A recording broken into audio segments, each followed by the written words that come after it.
You're taking a live look at Capitol Hill, where in just a few hours, the first ever Gender Liberation March will take place in D.C. The event comes as the U.S. Supreme Court has agreed to take up the case challenging Tennessee's ban on gender-affirming care. Arguments will be heard in the fall, and a decision is expected next summer.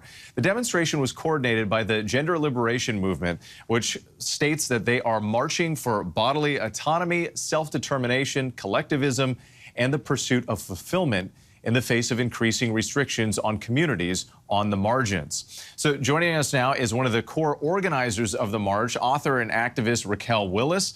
Raquel, thank you so much for joining us. We appreciate it. Thanks for having me, Whit.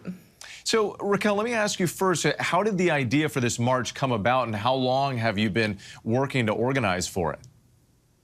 Well, we like to say that this march is years in the making. We know that there have been so many attacks on various communities on the margins, especially LGBTQ plus folks, but of course, folks who need access to abortion and reproductive justice. So in the last year, we've started to build a bit of a coalition of different leaders and organizations who believe that we all deserve to make our own decisions about our bodies. And if counter-protesters come out today, how is the organization working to make sure that participants stay safe?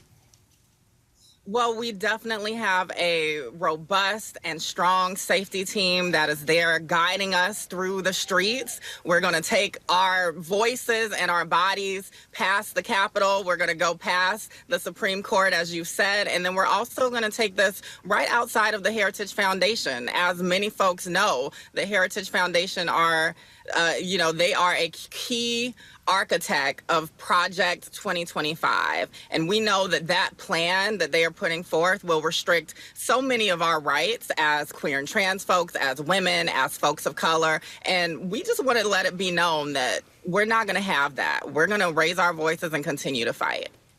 And Raquel, as you know, some of the things that you're advocating for have become controversial political issues in this really divided country that we're in right now. Several Republican-led states have taken steps to bar access to gender-affirming care for transgender minors, which for people under 18, that typically involves using reversible hormones to delay puberty. So what do you say to people who may have nothing against the trans community at all, but just believe that minors are simply too young to be making these life-changing decisions? Well, I would suggest that folks get to know trans folks across all ages. You know, our experiences are not new, not something that just kind of fell out of the sky yesterday, as many folks have thought.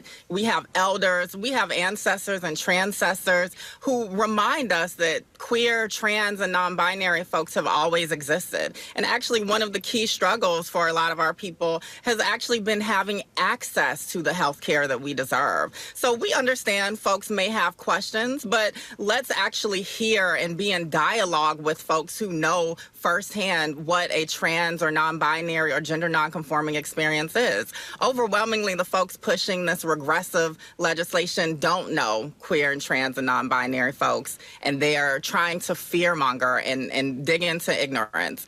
But the other thing that we also want to let people know is that this is about all of our bodies. So these politicians who are pushing restrictive legislation against trans and non-binary folks, they're not stopping at trans and non-binary youth. As we've recently seen in Florida, they're coming for trans and non-binary folks of all ages. And you better believe that the attacks on gender-affirming care are intertwined with the attacks on access to abortion, IVF, and reproductive justice writ large. Raquel Willis, thank you for your time today. We appreciate it.